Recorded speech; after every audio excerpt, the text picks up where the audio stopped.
सम्मानीय बुजुर्गगण, भाइयों बहनों एवं नौजवानों, पिछले काफ़ी दिनों से मैंने यहाँ जो माहौल बन रहा है उसको देखती जा रही हूँ। इस माहौल को देख के मेरे दिमाग में काफ़ी दिनों से तनाव था कि मैं आप लोगों से कुछ बात करूँ, हम लोग आपस में मिलजुल के कुछ इस तरह का वातावरण तैयार करें जिसकी वजह से आज जो माहौल ख़राब हो रहा है वो माहौल सुधर सके। आज इस वक्त दुनिया में ये महामारी फैल रही है, इसमें केवल भारत ही नहीं है, लेकिन दिसंबर में ये बीमारी केवल चीन में थी। अपने भारत में इस बीमारी के लिए ये था कि अपन इससे बचेंगे। भारत में पहला केस 30 जनवरी को सामने आया। सरकार उसी वक्त सरकार को चेत जाना चाहिए था। इंटरनेशनल फ्लाइट्स हैं उन सब को बंद कर देते तो ना ये महामारी अपने हिंदुस्तान में आती और ना आज ये जो दुर्दशा हो रही है वो होती। इस दुर्दशा को लेके तो गलती तो जो हुई है वो सरकार से हुई है, सरकार के लेवल पे हुई है। उसी 30 दिसंबर को केस हुआ, संसद चल रही थी, संसद को स्थगित नहीं किया गया। जब पहला केस आ गया तो भी राहुल गांधी ने संसद में इस बात को उठाया कि ये बहुत खतरनाक बीमारी है, इसलिए सरकार को इसके लिए कुछ सोचना चाहिए, प्लान बनाना चाहिए। लेकिन राहुल गांधी की बात को मजाक में उड़ाया गया, बीजेपी के नेताओं ने इसको का मजाक बनाया। फिर राहुल गांधी ने बार बार सरकार को आगाह किया कि इसके बारे में सरकार कुछ सोचे, कुछ गाइडलाइन बनाए। लेकिन मोदी जी कभी तो कांग्रेस की जो विपक्षी सरकारें थी उनको तोड़ने में और बीजेपी जोड़ तोड़ करके सरकारें बनाने में लगे रहे। कुछ वेलकम मोदी ट्रंप के नाम से कार्यक्रम की तैयारियों में लगे रहे। उन्होंने इस बात को कभी सीरियसली लिया ही नहीं। उस वक्त तो जिस दिन 30 जनवरी को ये केस पहला केस सामने आया उसी वक्त ही सरकार सचेत होती तो आज ना तो लॉकडाउन की ज़रूरत पड़ती, ना जो अर्थव्यवस्था पहले से ही डूबी हुई थी वो और रसातल पर जाती। लेकिन देर आए दुरुस्त आए, पूरी फरवरी निकल गई, सरकार ने कुछ नहीं किया, केवल ट्रंप का वेलकम करती रही। 1 लाख की वहाँ गैदरिंग करी। जब यहाँ वो कोरोना आ चुका था तो फिर इतनी गैदरिंग करने की क्या ज़रूरत थी, लेकिन स्टेडियम में 1 लाख की गैदरिंग करी। इसके अलावा कमलनाथ जब मुख्यमंत्री थे जो मध्य प्रदेश के, उन्होंने वहाँ के असेंबली ने ये तय कर दिया था कि अभी कोरोना महामारी चल रही है, इसलिए 26 तारीख तक विधानसभा स्थगित करते हैं। तो ऐसी क्या आफत आ रही थी कि कांग्रेसी विधायकों को बंगलोर में भेज दो, हरियाणा में भेज दो। दूसरी बात, उनको यहाँ आने मत दो, और जब सरकार मजबूर होकर गिरेगी तब हम उनको पहले से खरीदने की व्यवस्था तो खैर बीजेपी ने पहले ही कर ली थी। बीजेपी के पास पैसे की कोई कमी नहीं है, तो वो उनका काम यही है, सरकार या तो कैसे तैसे सरकार बना लो, नहीं बनती है तो विपक्षी सरकार को खरीद के विधायकों को और सरकार गिरा के और बना लो।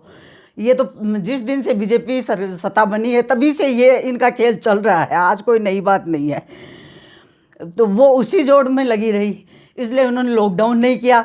फरवरी में ही लॉकडाउन कर देते तो कोरोना यहाँ आता ही नहीं, 1-2 केस आता उसको कंट्रोल हो जाता।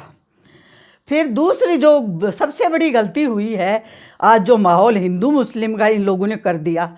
निजामुद्दीन मरकज़ में जो उनका जमात का जो सम्मेलन था उसमें 3000 विभिन्न देशों से लोग आए थे और ऐसे देशों के लोग थे जमाती जहाँ पे कोरोना महामारी फैल रही है। जो विदेश से आते हैं, मुझे ये नहीं समझ में आता प्रधानमंत्री जी आप जिम्मेदारी क्यों नहीं लेते। जो विदेश से आते हैं उनको विपक्षी तो यहाँ नहीं परमिशन दे सकते, एयरपोर्ट आपके अधीन है, एयरपोर्ट पे आपको उनकी स्क्रीनिंग करनी चाहिए थी। आपको वीज़ा आप देते हैं उनको, वो यहाँ कैसे आ गए, फिर उनको उनकी स्क्रीनिंग हुए बिना उनको क्यों आने दिया गया। वो कोरोना पेशेंट थे, उनकी वजह से यहाँ कोरोना फैला। तो उसमें फिर एक पर्टिकुलर कम्युनिटी को बदनाम करने का ठेका ले लिया पूरी सरकार ने, बीजेपी ने, मीडिया ने। जो गोदी मीडिया है उसके और कोई काम भी नहीं है, नहीं तो ये जनता की समस्या को कभी ध्यान देते हैं। समस्या को आज तक इन्होंने एक दिन भी किसी भी समस्या को नहीं उठाया। किसान आत्महत्या करते हैं तो उसको लेके ये कुछ नहीं कहते। नौजवान बेरोजगार बढ़ रही है, बेरोजगारी बढ़ रही है, लोगों की नौकरी जा रही है, जिनको रोजगार मिला हुआ है उनकी नौकरी जा रही है तो ये कुछ नहीं बोलते। अर्थव्यवस्था गर्त में जा रही है तो ये गोदी मीडिया कुछ नहीं बोलेगा। ये केवल मोदी जी के गुणगान करने के अलावा कोई काम नहीं करते। मेरे को ये नहीं समझ में आता कि मीडिया, एक सरकार एक पक्ष है कार्यपालिका, दूसरी एक पक्ष मीडिया है, वो इतना मजबूत स्तंभ है किसी भी प्रजातंत्र के लिए। जब वो मीडिया सरकार की खामियों को सामने नहीं लाएगा और जनता की जो समस्याएं हैं उनको मीडिया नहीं उठाएगा तो फिर वो प्रजातंत्र कैसा हुआ। ये तो एक तरीके का राजतंत्र हो गया।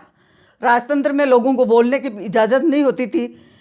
आज जो कोई दूसरा भी उठाता है, कोई मीडिया पर्सन भी, कुछ ऐसे लोग हैं जो बिल्कुल सटीक बातें उठाते हैं जो आज के हिसाब से सही हैं, लोगों की समस्याएं हैं उनको उठाते हैं, उनको वो देशद्रोही करार देते हैं। उनका गोदी मीडिया लग जाता है केवल उनको देशद्रोही साबित करने के लिए। उसके लिए उस मीडिया के पास बहुत काम है। वो केवल मीडिया केवल अपनी टीआरपी बढ़ाता है और मोदी जी की टीआरपी बढ़ाता है। मीडिया का हिंदुस्तान में और काम ही नहीं रहा। और जो मीडिया ये काम नहीं करता है उसको केंद्र सरकार चलने नहीं देती है। उनके दुनिया कभी छापेमारी करना, उनको धमकियां देना, उनकी नौकरी से निकलवाना, मतलब तरह तरह के आज तक पहले दिन से ये इस तरह के कारनामे हो रहे हैं। तो अब जगह जगह स्थिति ये हो गई है इस निजामुद्दीन वाले प्रकरण के बाद में कि मुसलमानों ने कोरोना फैलाया है। अरे तो भाई ये 30 जनवरी को यहाँ हिंदुस्तान में आ गया था कोरोना, तब तक तो ये निजामुद्दीन का प्रकरण ही नहीं हुआ था। फिर इन लोगों ने कैसे फैलाया। अरे ये आज इतने संख्या में जो कोरोना है, इनके आप 1500 लोग गिन रहे हो तो बाकी लोग कौन हैं फिर? वो तो मुसलमान नहीं है, तो फिर वो कौन है? उनको आप लोग क्यों नहीं कहते? उनको आप काउंट क्यों नहीं कर रहे? और ये दरअसल में तो ना कोई निजामुद्दीन वाले जिम्मेदार हैं, ना कोई मुसलमान जिम्मेदार है। जिम्मेदार केंद्र सरकार है जो वहाँ उसको एयरपोर्ट को लॉकडाउन नहीं किया। पहले ही दिन कर देते तो न बाहरी लोग यहाँ से आते न कोरोना आता। पर अब खुद की गलती है, उसको दूसरों पे थोपना इस सरकार की पहले दिन से ये जिम्मेदारी रही है। अब मोदी जी बार बार कभी तो आके लोगों को टास्क देते हैं ताली और थाली बजाना, जिससे लोगों का मनोबल बढ़े। जो काम कर रहे हैं, अपने डॉक्टर्स हैं, नर्सेज हैं, पुलिस वाले हैं, इन सब के मोदी जी ताली थाली से इनको भी क्या हासिल होगा? आप पहले तो इनको खुद की जो प्रोटेक्शन का सामान तो आप नहीं लेके आ रहे, आपने इनको सामान ही नहीं दिया तो ये तो अपने आप बीमार होंगे बेचारे। ये एक तो बीमारों को बचा रहे हैं और इनके पास पीपीई नहीं है। जब इनकी खुद की सेफ्टी नहीं है तो ये कैसे काम करेंगे? तो आप अपनी खामियों को दूसरे लोगों पर थोपने के लिए अपनी गोदी मीडिया को आगे कर देते हैं।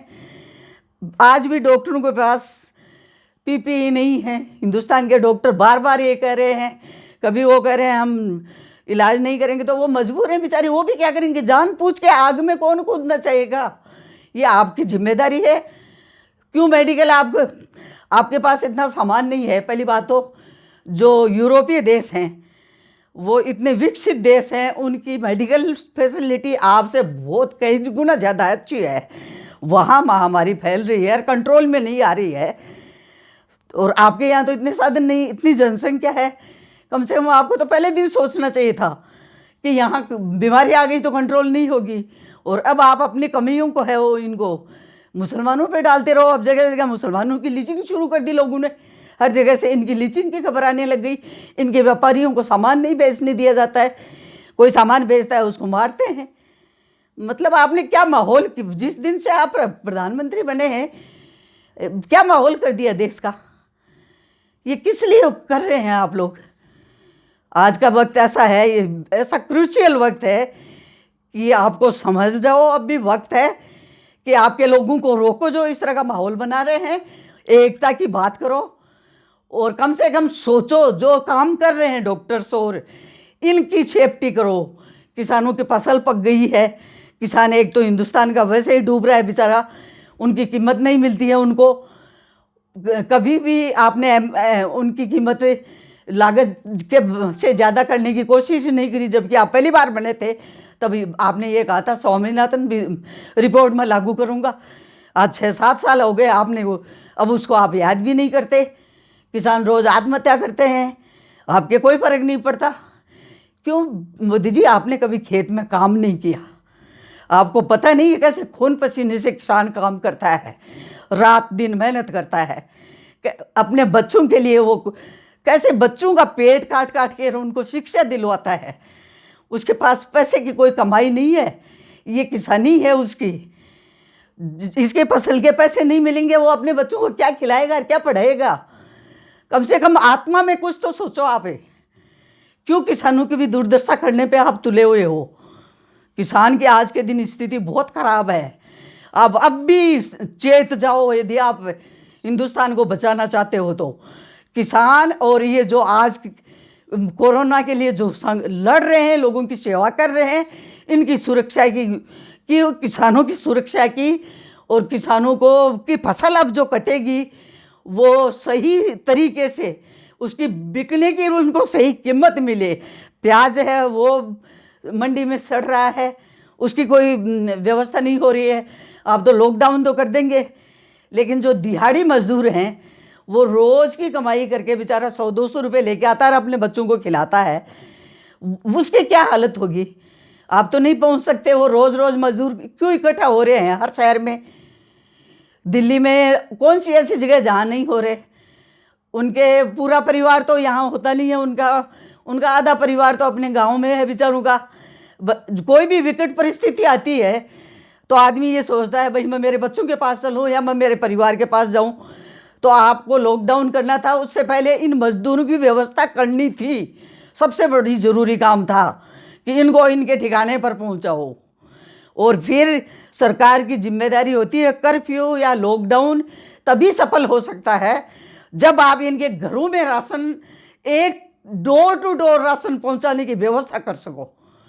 नहीं तो ये कभी लॉकडाउन सफल नहीं हो सकता। आप चाहे कितनी पुलिस से मार मार के भी करवा लोगे तो भी मजबूर होके आखिर में स्थिति ऐसी आएगी, एक भयंकर विस्फोट होगा जिसकी आप कभी कल्पना भी नहीं कर सकते हैं। मजबूर आदमी जब आखिर में मजबूर हो जाता है तो वो, और उसके आगे कुछ नहीं होता है, उसको कुछ नहीं दिखता है, फिर वो एक विस्फोट होता है। इसलिए ऐसी स्थिति ना बने, इसलिए इन कामगारों के लिए सोचो आप। अभी तक आपने राज्य सरकारों को कोई सहायता नहीं दी है, जीएसटी का पैसा भी नहीं दिया। रोज़ मुख्यमंत्री आपसे पैसे मांग रहे हैं। आप जो नया फंड बना लिया, प्राइम मिनिस्टर रिलीफ फंड पहले से ही था। आज जब प्रजातंत्र में पहली सरकार बनी तब से वो था, और उसमें करोड़ों पैसे पड़े हैं, वो आप काम में नहीं लेते। अब भी लोग अपने हिंदुस्तान के पूंजीपति बहुत अच्छे हैं, बहुत फंड देते हैं मजबूत जब परिस्थिति खराब होती है, और अब भी दे रहे हैं। पर आप उसका क्या कर रहे हो? जनता को तो ये समझ में नहीं आ रहा। क्यों मुख्यमंत्री सब मांग रहे हैं कि हमें दवा चाहिए, हमें इक्विपमेंट चाहिए, डॉक्टरों के लिए, नर्सों के लिए। मजदूरों को आप कुछ नहीं दे रहे। आप एक जनधन खाते खुलवा के किसी के 500 रुपये महीने में डाल दोगे और आप ये सोच लोगे कि उसका खर्चा चल गया। 500 रुपये में मोदी जी कुछ नहीं होता है। 500 रुपये में तो किसी कभी आप परिवार आपने चलाया नहीं, आपको नहीं पता है। परिवार चलाने से पता चलता है 500 रुपये में क्या होता है जनधन वालों से। और वो भी आप 3 महीने से दे दोगे तो क्या हो जाएगा कि उससे कोई काम नहीं चलता है। जब तक रोजी रोटी आदमी की चलती रहती है ना, तभी खर्चा चलता है। यूँ काम नहीं चलता। ये बैठे हुए नौकरी कर जो व्यापारी गण हैं या और हैं, सब मेहनत करते हैं, वो भी रोज़ दुकान खोल के बैठते हैं, अपना व्यापार चलाते हैं, तभी उनके घर में पैसा आता है। ये लॉकडाउन में किसी के कोई कमाई नहीं हो रही है, तो कम से कम गरीब आदमी हैं बेचारे, उनकी पहले आपको व्यवस्था करनी चाहिए थी। उनकी खाने पीने की व्यवस्था जहाँ के वहाँ पहुँचा के उनकी वो व्यवस्था भी करनी चाहिए थी। और जो राज्य सरकारें की जो मदद बनती है वो आपको करना चाहिए। नहीं फिर आपका प्राइम मिनिस्टर बने रहने से क्या मतलब है, जब आप राज्य सरकारों को मदद नहीं करेंगे। फंड के तो जिम्मेदार सारे आप हैं। राज्य सरकार जो भी कलेक्शन होता है स्टेट में वो आपके पास आता है, और आप वापस नहीं देते हो तो फिर राज्य सरकार कैसे चलाएगी। तो आपको सोचना चाहिए इस चीज़ के लिए भी कम से कम। दूसरी बात, सबसे जो बात है, अभी तो लॉकडाउन 3 मई तक का है। मुझे नहीं लगता कि ये 3 मई से भी आगे जाएगा, ये तो मई जून तक ऐसे ही रहेगा। तो इन मज़दूरों की यही बहुत दुर्गति हो रही है। कम से कम आपका भगवान भला करेगा, इनको अपने घरों तक पहुंचाने की व्यवस्था करो। सारी सोशल डिस्टेंस को मान के अपने ट्रेन से या जैसे भी साधन है उनसे इनके घरों तक पहुंचाने की व्यवस्था करो। ये बेचारे मर जाएंगे और फिर आपके कोई काम करने वाला भी नहीं मिलेगा। बिना मजदूरियों के कोई काम नहीं होता, ना आपकी फैक्ट्रियां चलेंगी ना कुछ और चलेगा। जब फैक्ट्रियां खुलेंगी तो आपको मजदूरों की ज़रूरत पड़ेगी, तब आपको मजदूर मिलेंगे नहीं, ये तो मर जाएंगे। फिर आपको काम कौन करेगा, फिर आपकी अर्थव्यवस्था कैसे टिकेगी। आपका किसान जिंदा रहना ज़रूरी है, आपका मजदूर जिंदा रहना ज़रूरी है, डेली वेज वाले जो हैं वो जिंदा रहने ज़रूरी हैं। कोई किसी के भी बिना काम नहीं चलता है। इसलिए मैं ख़ास तौर से युवाओं से ये अनुरोध करना चाहती हूँ कि कि अभी बहुत लंबी ज़िंदगी है और आपको इस देश का भविष्य बनाना है। इसलिए ये इस तरह के हिंदू मुस्लिम वाले लफड़े में पड़ने के बजाय आप विकास की बात सोचो। इन हिंदू मुस्लिम मामले में कुछ नहीं पड़ा हुआ है। आज़ादी की लड़ाई जो हुई थी उसमें हिंदू मुसलमान सब मिल के लड़े थे, अकेला कोई नहीं लड़ा था, और उससे आज़ादी मिली थी। इसलिए आज ये कहोगी नहीं ये क्या मांगता है, वो क्या मांगता है, सब एक, हिंदुस्तान सबका है, किसी एक का नहीं है। सबको यहाँ रहने का अधिकार है, सबको यहाँ कमाने का अधिकार है, सबको यहाँ खाने का अधिकार है, सबके बराबर अधिकार हैं। इसलिए इस तरह की बातें करके माहौल ख़राब न करें। ये युवा वर्ग की खास तौर से जिम्मेदारी है। नहीं तो आज तो आपको भक्ति में अंधे हो रहे हो, हासिल आपको भी कुछ नहीं होना है, न आपको कोई रोज़गार मिलेगा न कुछ और मिलेगा। और कल को आपके भी आज जो ये दिहाड़ी मजदूरों वाली हालत आप लोगों की होगी, जो आज आप भक्ति में इतने लीन हो रखे और इतने हिंदू मुस्लिम कर रहे हो, इसमें कुछ हासिल नहीं हो रहा होगा। जय हिंद।